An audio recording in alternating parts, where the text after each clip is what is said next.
Hello, my name is Shelby Trickle, and this is my final media project for assessment in special education.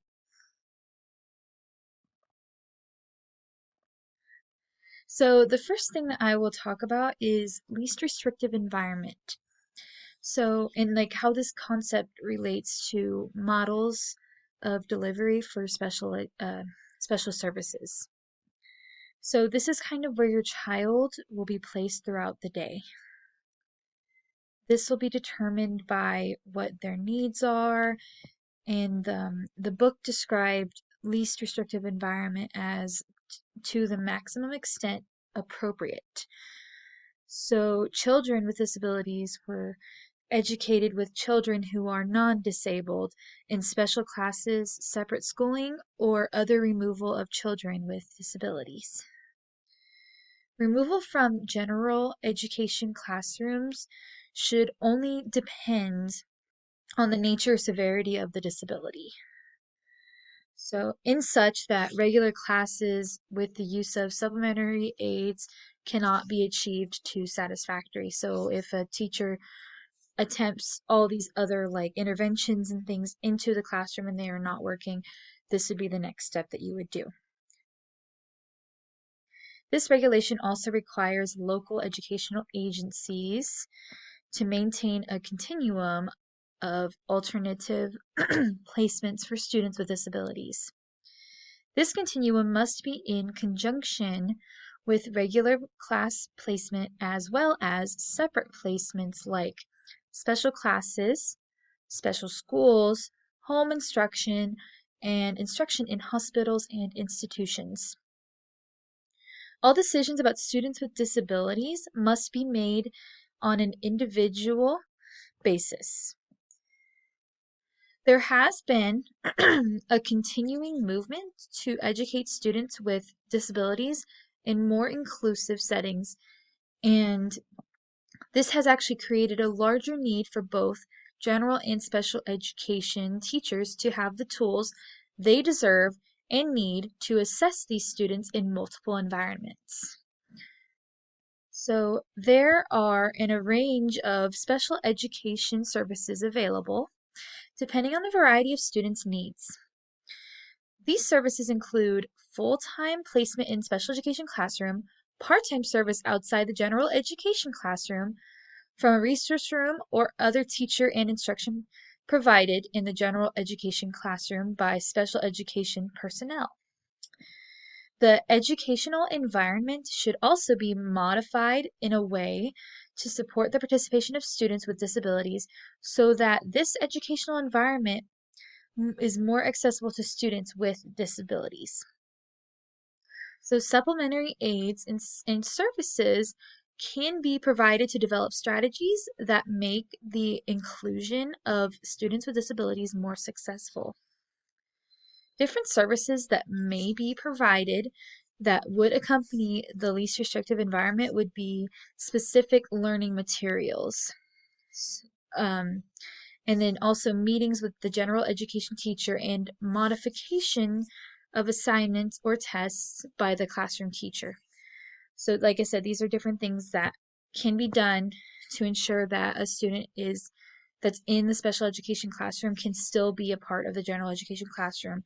It would be that the teachers could just develop different modifications or adaptations for the student so that they are able to be in that classroom, because it is very important for a student to have as much time in the general education classroom as possible.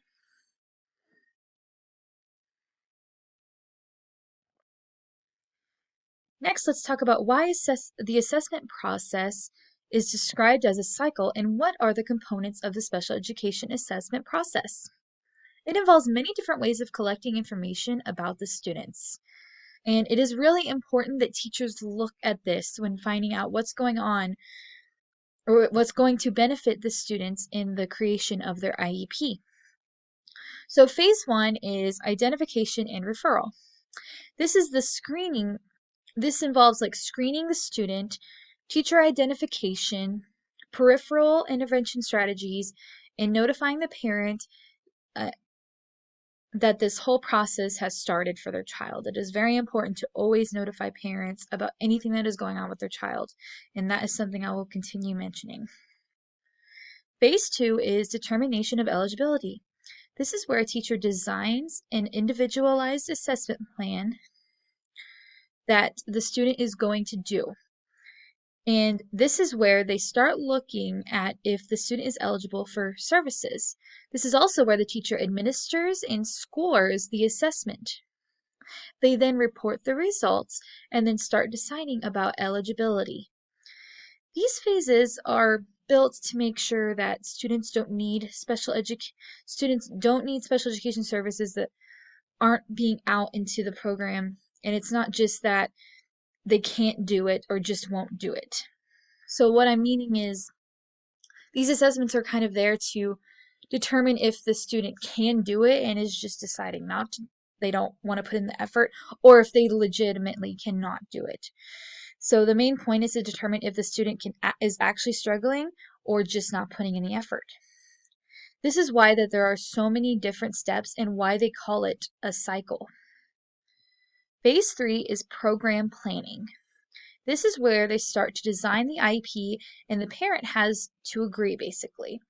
So whatever you do, you need to make sure the parents are okay with what you are doing for their child. This is probably the most important step in my opinion because the IEP is what is going to affect their entire learning process and the entire educational process for that student. It is going to show where they are going to be throughout the day. It is going to show any accommodations that they need, and it's going to affect them in their entire day. And that's going to be really important to make sure that it is appropriate for the student. And then it also needs to be important that the goals that are set are appropriate for the student and the parents agree on those goals that are made on the IEP. Phase 4 is program implementation and evaluations. So the IEP is implemented, which means that the student will start to follow the IEP. They may get paraprofessional services, they'll be getting their accommodations in the classroom, they might be put into a different classroom. This is kind of where the IEP is actually being implemented. So it's all been figured out, it's all been approved. So now this is where it's all going to start happening. And then the progress is monitored for the student. And this is also where parents are notified throughout the day of the progress for the student. If anything else needs to be done, this is where discussions of improvements can be made. There is also an annual review of the IEP, the parents, and for the parents, and they'll reevaluate every 3 years of the eligibility of the IEP. That reevaluation is going to show if the student made progress or if they still need some services. If not, the services will be canceled. So actually, this is very interesting because this actually happened in my SPED internship. One of the students was in the special SPED room for speech, and he actually does not need those services anymore. So it actually was canceled. They had a meeting about it, and it was determined that he did not need those services anymore.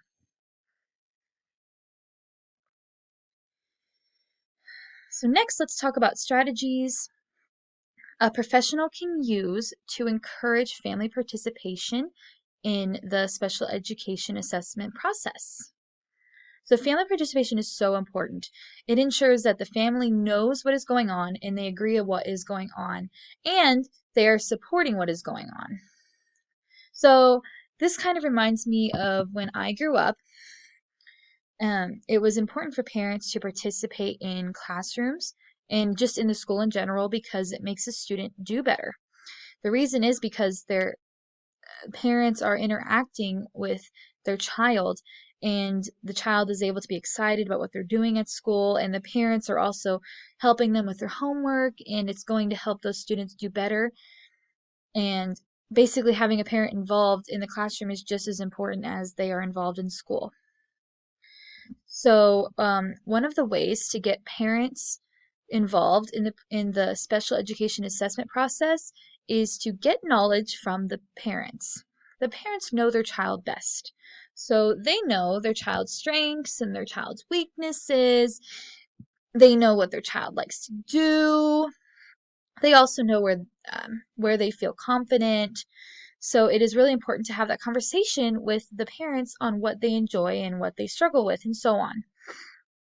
So that's why it's so important. This is kind of would allow me to get to know the student, and so then I could provide the best help, like ways that they like to learn or the best ways that they like to do certain things. I could utilize this and then make adaptations for them in the classroom so that they can become successful like their peers. So another way is to reach out to the parents and find out ways that you could make participation from them a possibility. This could be like planning meetings to discuss about assessment process and get their inputs on what their areas of concerns are for their child.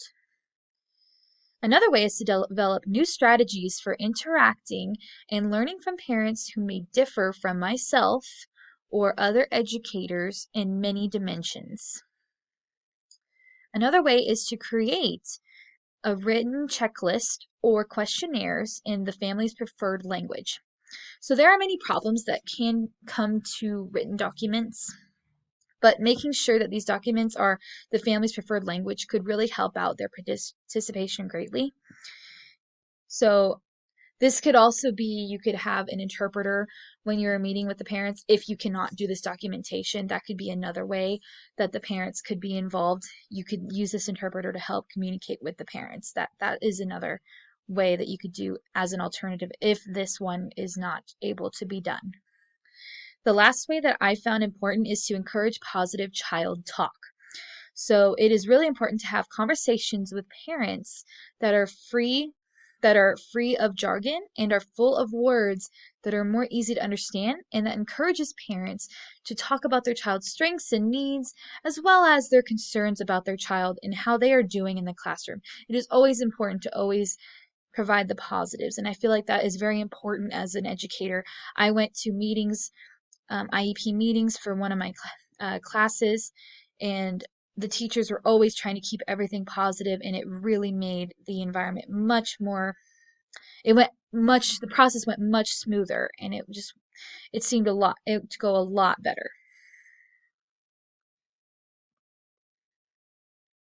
So the last thing I will discuss about is the 3 types of divided scores. And these are percentile ranks, standard scores, and standings. I don't know if that's how you say it. I think it's standings. I will also discuss how these scores are related to one another and to the normal distribution. Percentile rank is the percentage of students in a norm group who got the raw score or lower, and this is going to allow for a more precise scoring than the standard or the standings. So percentile ranks are going to show where the student falls in that norm group.